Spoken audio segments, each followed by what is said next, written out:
અબડાસામાં demolition કાર્યવાહી સામે ખુદ ભાજપના જ ધારાસભ્યએ વિરોધ નોંધાવ્યો છે। અબડાસાના ધારાસભ્ય પ્રદ્યુમનસિંહ જાડેજાએ મુખ્યમંત્રી અને ગૃહ રાજ્યમંત્રીને પત્ર લખી વિરોધ નોંધાવ્યો છે। પત્રમાં તેમણે ડિમોલિશનની કામગીરીને લઈને સવાલ ઉઠાવતા કહ્યું કે ગરીબોના કાચા મકાનો તોડવા કરતા ગુનેગારોના મકાન તોડો, મોટા કેસ થયા હોય એવા ગુનેગારોના મકાન તોડો।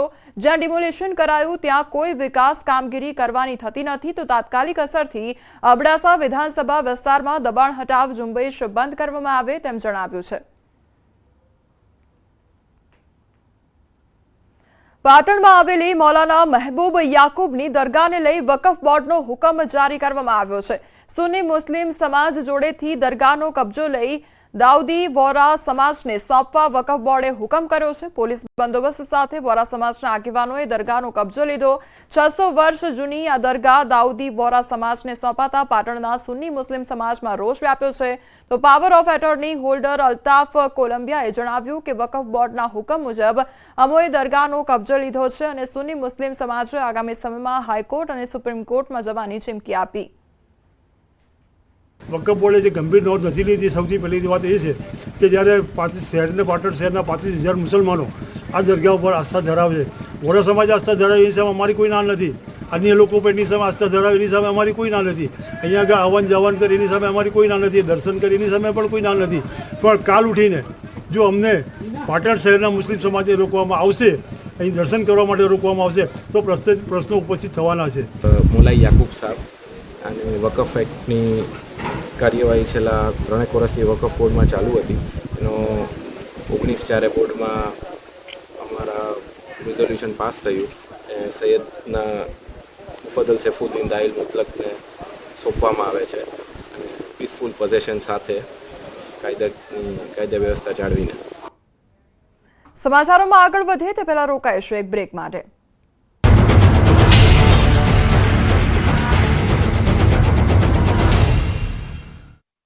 जियो होम पर डेट બનાસકાંઠાના ભાભરમાં રેલી બાદ બબાલ। રેલી બાદ ટોળાએ બજારને બાનમાં લીધું। ટોળાએ ધોકા પાઇપ સાથે લારીઓમાં કરી તોડફોડ। ખાણીપીણીની લારીઓ પણ ઊંધી વાળી દીધી। ભાભરની બજારમાં વેપારીઓને ધમકાવી દુકાનો બંધ કરાવી। તોફાની તત્વોએ કોઈના ડર વગર બજારમાં હંગામો મચાવ્યો। ટોળું હથિયાર લઈ બજારમાં નીકળતા પોલીસ કામગીરી પર ઉઠ્યા સવાલ। અસામાજિક તત્વોના વિરોધમાં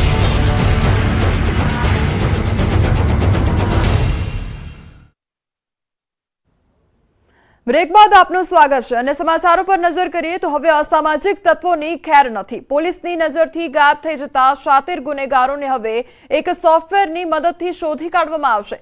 જી હા, અમદાવાદના એન્જિનિયરિંગના વિદ્યાર્થીઓએ અદ્ભુત સોફ્ટવેર તૈયાર કર્યું છે।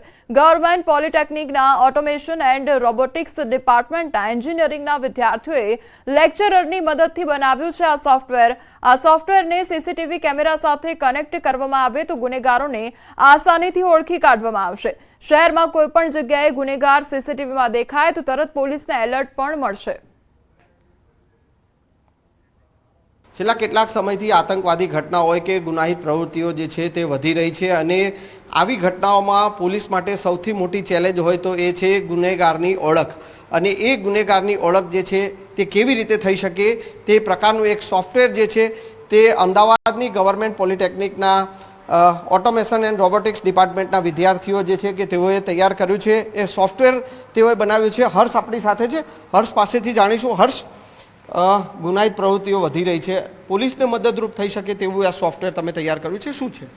એકચ્યુઅલી આ એક ઇન્ટ્રુડર ડિટેક્શન સોફ્ટવેર પ્રોગ્રામ બનાવ્યો છે જેની અંદર માની લઈએ છે કે જે ચોર છે કે જે આતંકવાદીઓ છે એની હવે જેમ કે એમના રિસન્ટ કેસ થઈ ચૂક્યો છે પહેલગામમાં, હવે માની લઈએ કે પોલીસ જોડે એનો ડેટા પડ્યો છે, ફોટોઝ પડ્યા છે જે ઓલરેડી અવેલેબલ છે। તો આમાં સોફ્ટવેરની અંદર ડેટાબેઝની અંદર છે ને એમના ફોટોઝ, વિડીયોઝ ને એવી ઘણી બધી વસ્તુઓ અપલોડ કરી રાખવામાં આવે છે। હવે જ્યારે બી કોઈ પણ લાઈવ સીસીટીવી હોય કે રેકોર્ડેડ ફૂટેજ હોય એની અંદર તમે કોન્સ્ટન્ટલી છે ને આ સ્કેન કરી રાખશે ડેટાબેઝ અને લાઈવ ફૂટેજને સ્કેન કરશે। હવે માની લઈએ છીએ કે આતંકવાદી આ જગ્યાએ પસાર થયો છે એટલે એ સીસીટીવીની અંદર તરત હાઇલાઇટ થઈ જશે અને ઇન્ટ્રુડર ડિટેક્ટેડ બોલશે। એની જોડે જોડે જે પોલીસ છે એમને ખબર પડી જશે અને સીસીટીવીમાં બી લાઇટ થઈ ચૂકી હશે કે અહીંયા આતંકવાદી દેખાવામાં આવ્યો છે કે ચોર દેખાવામાં આવ્યો છે। સોફ્ટવેર આપણે જે ડેમોની મદદથી આપણે જો જાણવાનો પ્રયાસ કરીએ તો કઈ રીતે એ થઈ શકે? આની અંદર માની લઈએ છીએ કે આજે મારો ભાઈબંધ જે અહીંયા છે એને આપણે ઇન્ટ્રોડર રાખ્યો છે. હવે જેમ કે એ જેવી રીતનાથી ફ્રેમની અંદર આવશે એ તરત પહેલાં મોટા માઇકે બોલશે કે આવી રીતનાથી ઇન્ટ્રોડર આવી ચૂક્યો છે. અને બીજી વસ્તુ કે મેં નોટિફિકેશન સેટઅપ બી રાખેલો છે, કોઈનો નંબર મૂકી દઉં કે કોઈ એવી વસ્તુ મૂકી દઉં જેના લીધે છે ને એ ડાયરેક્ટ પોલીસને કોન્ટેક્ટ આપી દેશે કે આ જગ્યાએ આ સમય ઉપર આ સ્થિતિમાં અહીંયા દેખાવા મળ્યો હતો અને આના પછીથી કોઈ બીજા સીસીટીવીની અંદર બી દેખાવા મળ્યો છે. આવી રીતનાથી આખી એક લિંક ક્રિએટ કરશે અને એક્ઝેક્ટ લોકેશન આપી દેશે કે જે બી માણસ છે એની જગ્યા છે એની. અચ્છા હર્ષ, હવે અમદાવાદમાં જગ્યાએ જગ્યાએ દરેક 4 રસ્તાઓ ઉપર અત્યારે સીસીટીવી લાગેલા છે, તો કોઈ બી ગુનેગાર હોય તો એ સીસીટીવીમાં થી પસાર થાય અથવા સીસીટીવીની સામે આવે તો એ તરત ખ્યાલ આવી જશે. અને ભીડમાં પણ હોય તો ભીડમાંથી પણ તેની ઓળખ થઈ શકે. હા, જરૂર થઈ શકે છે. આ પ્રોગ્રામ એવી રીતનાથી જ બનાવેલો છે મેં કે આખા હોલવેઝ હોય કે આખા રૂમ્સ હોય, ઓડિટોરિયમ્સ હોય, ઇવન 4 રસ્તા જેવી વસ્તુઓ ઉપર બી જ્યાં મલ્ટિપલ સીસીટીવી ફૂટેજીસ હશે જે લાઈવ ડેટા કેપ્ચર કરતો હશે એની અંદર આ પ્રોગ્રામ ખાલી ફિટ કરવાનો છે, બીજું કશું જ નથી કરવાનું. અને લાઈવ ડેટા સેન્ડ થતો રહેશે પોલીસને અંદર. માની લઈએ છીએ કે જે બી આતંકવાદી 4 રસ્તેથી જતો હોય, કોઈ ગાડીમાં બી હોય ને તો બી દેખાઈ જશે એ વસ્તુ. આજે આ ટીમ મેમ્બર, આ બધા જે ટીમ મેમ્બર્સ છે કે વિદ્યાર્થીઓ જે છે તેઓએ આ આખો પ્રોજેક્ટ તૈયાર કર્યો છે. તેમના મેન્ટર જે છે તેઓ પણ આપણી સાથે છે, શ્રીજી ગાંધી સાહેબ, કે તેઓએ આખો તેમના અંડરમાં આ વિદ્યાર્થીઓએ આ પ્રોજેક્ટ તૈયાર કર્યો છે. સર, આ પ્રોજેક્ટ જે કરવામાં આવ્યો છે વિદ્યાર્થીઓએ કર્યો છે, આખો આ પ્રોજેક્ટ જે છે વર્ક કરે છે તે હર્ષે જણાવ્યું. આ ઉપયોગી કઈ રીતે પોલીસને થઈ શક્યા? એકચ્યુઅલી અમે ઓલવેઝ સ્ટુડન્ટનો પ્રોજેક્ટ બેઝ અપ્રોચ હોય છે, પ્રોજેક્ટ બેઝ લર્નિંગ. એટલે એ લોકો એક રિયલ વર્લ્ડ પ્રોબ્લેમ લઈને આવ્યા કે ભાઈ આ રીતે કોઈ આપણી પાસે એવો ઇન્ટ્રુડર છે અથવા કોઈ ચોરી કરી છે, એની પાસે એનો ખાલી ફોટો અથવા સ્કેચ છે, તો આપણે રિયલ વર્લ્ડમાં એનાથી શું કરી શકીએ. તો એ લોકો એક સબ્જેક્ટ ભણે છે, એની અંદર એ લોકોએ આ વસ્તુ ઇમ્પ્લિમેન્ટ કરી છે. સો આ કોઈ પણ આપણી પાસે ફોટો હશે અથવા એની ઇમેજ હશે તો એ સોફ્ટવેરમાં આપણે અપલોડ કરીશું તો એના પરથી આપણને કોઈ પણ સીસીટીવી કેમેરામાં લાઈવ સ્ટ્રીમિંગ થતું હોય કેમેરાનું કોઈ પણ જગ્યાએ, તો એ વ્યક્તિને આપણે મેન્યુઅલી જોવાની જરૂર નથી. જનરલી સીસીટીવીમાં આપણે મેન્યુઅલી જોતા હોઈએ છીએ કે કોઈ વ્યક્તિ છે કે પસાર થઈ રહ્યો છે, કોઈ સસ્પેક્ટ જે છે પસાર થઈ રહ્યો છે કે નહીં. તો આ સોફ્ટવેરથી ઓટોમેશન થઈ. જમ્મુ કાશ્મીરમાં થયેલા આતંકી હુમલા બાદ સ્થિતિ વધુ વિકટ બની ગઈ છે. ભારતીય વડાપ્રધાને સેનાઓને તમામ કાર્યવાહી માટે ખુલ્લી છૂટ આપી છે, ત્યારે સુરક્ષા એજન્સીઓ પણ એલર્ટ મોડમાં જોવા મળી રહી છે, જેને જોતા અરબી સમુદ્રમાં ભારતીય નેવી તથા કોસ્ટગાર્ડ સહિત મરીન પોલીસ દ્વારા સતત પેટ્રોલિંગ કરવામાં આવી રહ્યું છે. તો નેવી સહિતની સુરક્ષા એજન્સીઓ દ્વારા યુદ્ધ અભ્યાસ સહિતની તૈયારીઓ કરવામાં આવી રહી છે.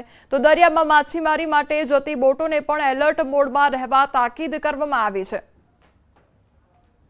કાશ્મીરના પહલગામમાં જે રીતે આતંકી હુમલો થયો હતો ત્યારબાદ ખાસ કરીને જે દરિયાઈ વિસ્તાર છે, દરિયાકાંઠાનો જે વિસ્તાર ગણાય છે, ત્યાં સુરક્ષા વ્યવસ્થા છે તે ખૂબ જ સઘન છે, તે કરી દેવામાં આવી છે. આપણે હાલ જે ઊભા છીએ આ જે બોટ છે તે બોટની અંદર કે જ્યાં જે પોરબંદરનો દરિયો જે છે, બોટો જે છે તે દરિયામાં માછીમારી માટે જતી હોય છે. ખાસ કરીને જે રીતે પાકિસ્તાન સમર્થિત જે આતંકીઓએ જે હુમલો કર્યો હતો ત્યારબાદ ભારતની સરકાર દ્વારા પણ જે રીતે કડક હાથે કામગીરી થઈ રહી છે. અને હાલ તો કહી શકાય કે જે પોરબંદરની જે બોટો છે તે બોટોને પણ માછીમાર બોટ એસોસિએશન દ્વારા પણ જે જ્યારે પણ તેઓ માછીમારી માટે જાય ત્યારે એલર્ટ રહેવા માટે અને ખાસ કોઈ પણ સંદિગ્ધ વસ્તુઓ કે બોટો જણાય તો પણ સુરક્ષા એજન્સીઓને જાણ કરવા માટેની અપીલ કરવામાં આવી હતી. એટલે કહી શકાય કે હાલમાં પોરબંદર સહિતનો જે આસપાસનો જે અરબી સમુદ્રનો જે વિસ્તાર છે ત્યાં સુરક્ષા એજન્સીઓ છે તે ખૂબ જ એલર્ટ છે. જે યુદ્ધાભ્યાસ સહિતની જે કામગીરી છે તે સુરક્ષા એજન્સીઓ દ્વારા જે કરવામાં આવી રહી છે. Satish Silu, news 18 Gujarati, Porbandar. Statue of unity પાસે આવેલ ગોરા બ્રિજ પર 100 ફૂટની ઊંચાઈ પરથી યુવકનો પગ લપસી જતા નર્મદા નદીમાં ગરકાવ થયો છે.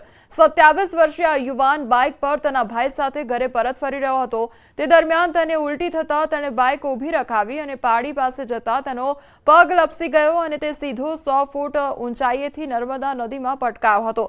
2 દિવસ સુધી યુવકની શોધખોળ કરતા તેનો પત્તો લાગ્યો ન હતો. જો કે ત્રીજા દિવસે આ યુવકનો મૃતદેહ મળી આવ્યો છે. તો આ તરફ રોષે ભરાયેલ સ્થાનિકોએ બ્રિજ પર વાહનો અટકાવીને ચક્કાજામ કરી દેતા ઘટના સ્થળે પોલીસ પહોંચી હતી. તો યુવાનના પિતાએ પણ આક્રોશ વ્યક્ત કર્યો હતો. આદિવાસી છું, મારા સમર્થનમાં આજે કોઈ નથી મારી જોડે, બરાબર. મેં 3 દિવસથી હેરાન છું. 2 દિવસનો મારે ઉજાગરો છે. કોઈ સરકાર મારે ભાજપ કોંગ્રેસ મારે કોઈ લેવા દેવા નથી, પણ મારા છોકરાનું શું એના માટે કોઈ જવાબદારી લીધી નથી. આ સરકારી તંત્ર હોય કે જે હોય તે પોલીસ અધિકારી હોય, ચાહે એ ટીમ હોય, જે હોય તે ગુળોવાળી ટીમ હોય, જે હોય તે, પણ મારા સમર્થનમાં કોઈ નથી. આ 3 દિવસથી જ અમે હેરાન છું. જૂનાગઢ સક્કરબાગ પ્રાણી સંગ્રહાલયમાં ઉનાળાની ગરમીને ધ્યાનમાં લઈને ખાસ વ્યવસ્થા કરવામાં આવી છે. સક્કરબાગ પ્રાણી સંગ્રહાલયમાં ઉનાળાની કાળઝાળ ગરમીને ધ્યાનમાં લઈ મૂંગા, તૃણાહારી પ્રાણીઓ માટે 2000 કિલો ઘાસ તો પક્ષીઓ માટે ખાસ 500 કિલો ફ્રૂટ્સની વ્યવસ્થા કરવામાં આવી છે. તેમજ તેમના પાંજરાઓ પર નેટ લગાડવામાં આવી છે. જ્યારે સરીસૃપ પ્રાણીઓ માટે ફોગસની વ્યવસ્થા પણ કરવામાં આવી છે. તો શાવડી જેવા સસ્તન પ્રાણીઓ માટે તેમના પિંજરામાં બરફની પાટો પણ મૂકવામાં આવી છે. ત્યારે તૃણભક્ષી પ્રાણીઓ માટે પણ અલગ પ્રકારની વ્યવસ્થા કરવામાં આવી છે. સાથે વાંદરા જેવા પ્રાણીઓ માટે આઈસ કેન્ડીની વ્યવસ્થા કરવામાં આવી છે. તો આઈસ કેન્ડી, ટેટી, તરબૂચ જેવા ફળોને ફ્રોઝન કરીને બનાવવામાં આવી છે. વાઘ, રીંછ જેવા પ્રાણીઓ કે જેઓ ઠંડી વધારે પસંદ કરતા હોય છે તેમના પાંજરામાં રહેલા પાણીના કુંડામાં બરફની પાટો નાખવામાં આવી છે. તો પ્રવાસીઓ માટે પણ ગરમીથી રાહત માટે રસ્તા પર લીલી નેટ પાથરવામાં આવી છે, જેથી પ્રાણીઓના પિંજરાઓ ઉપર પણ સીધો તડકો ન પડે અને પ્રવાસીઓને પણ તડકામાં ગરમીથી રક્ષણ મળી રહે. તેમજ પ્રવાસીઓ માટે પીવાના ઠંડા પાણીની પણ વ્યવસ્થા કરવામાં આવી છે. સુરેન્દ્રનગર જિલ્લાના જળાશયો ખાલી થઈ રહ્યા છે. કુલ 11 જળાશયોમાં માત્ર 28% જ પાણીનો જથ્થો રહ્યો છે. સુરેન્દ્રનગર જિલ્લાના સૌથી મોટા નાયકા ડેમમાં હાલ માત્ર 5 ફૂટ પાણી રહ્યું છે. 11 ડેમ પૈકી મોરસલ અને સબુરી ડેમ તળિયા ઝાટક થઈ ગયા છે. સૌથી મોટો નાયકા ડેમ ખાલીખમ થતા ડેમના પટમાં પશુઓ ચરતા નજરે પડ્યા. તો જિલ્લામાં નર્મદા આધારિત ધોળી ધજા અને વાસલ ડેમ જ હાલ ભરેલા છે. સમયસર વરસાદ ન થાય તો જિલ્લા